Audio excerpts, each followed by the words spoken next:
ఏం చేస్తాడారబ్బా అంతా?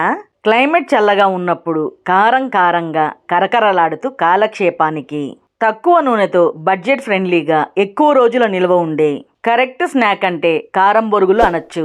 ఇది చేయడం సింపుల్ ప్రాసెస్ అయినా దేని తర్వాత ఏది వేసుకోవాలి, ఉప్పు కారాలు మాడకుండా కారం బొరుగులను ఎట్లా చేసుకోవాలో చూసేయండి. ఒక ప్యాకెట్ బొరుగులను దుమ్ము ధూళి లేకుండా క్లీన్ చేసి తీసుకోవాలి. కొన్ని ప్రాంతాల్లో వీటిని మరమరాలు, బొంగులు అని కూడా అంటారు. ఇవి క్లీన్ చేసుకోవడానికి చాటా లేదా జల్లెడిని వాడండి. వేస్టేజ్ అయినా సరిగ్గా బొరుగులవ్వనివి ఈజీగా తీసేయచ్చు.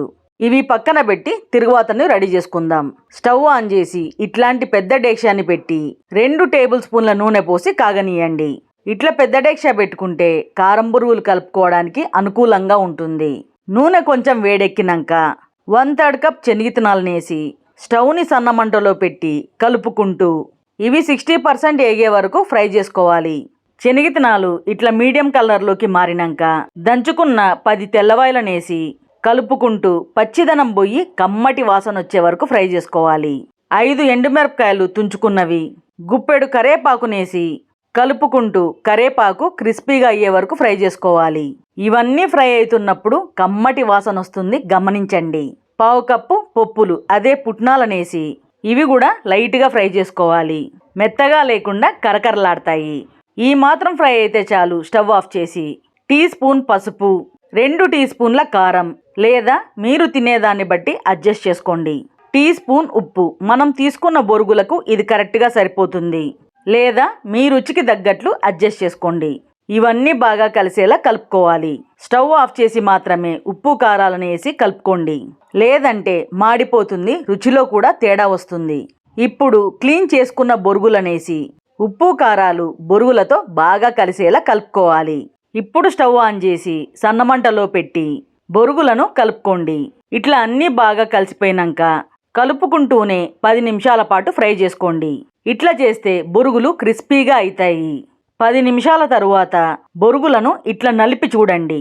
ఇట్లా క్రిస్పీగా అయితే సరిపోతుంది. ఇవి క్రిస్పీగా అయితేనే ఎక్కువ రోజులు తినడానికి బాగుంటాయి. కారం బొరుగులు రెడీ అయినాయి. ఇంకా స్టవ్ ఆఫ్ చేసుకోవచ్చు. ఇవి పక్కకు దించి పూర్తిగా చల్లారనిచ్చి ఎయిర్ టైట్ డబ్బాలో స్టోర్ చేసుకుంటే 20 రోజులు ఫ్రెష్గా ఉంటాయి. ఇవి ఇట్లయినా తినచ్చు, లేదా మిక్చర్ కలుపుకొని కూడా తినచ్చు, లేదా ఎర్రగడ్డలను చిన్న ముక్కలుగా కట్ చేసి వీటితో పాటు తినచ్చు. ఎట్లా తిన్నా కరకరలాడుతూ తినే కొద్దీ ఇంకా తినాలనిపిస్తాయి. రాయలసీమలో మేము ఎక్కువగా చేసుకునే స్నాక్ ఇది. ఇవి మిర్చి బజ్జీ కాంబినేషన్తో కూడా సూపర్ ఉంటాయి. ఈ కారం బొరుగుల రెసిపీ మీకు నచ్చినట్లయితే ఓసారి ట్రై చేసి చూడండి. ట్రై చేసినాక మీకెట్లా కుదిరిందో కామెంట్స్లో చెప్పడం మాత్రం మర్చిపోద్దు. ఈ వీడియో నచ్చినట్లయితే లైక్ చేసి మీ వాళ్ళు కూడా తెలుసుకోవాలంటే షేర్ చేయండి.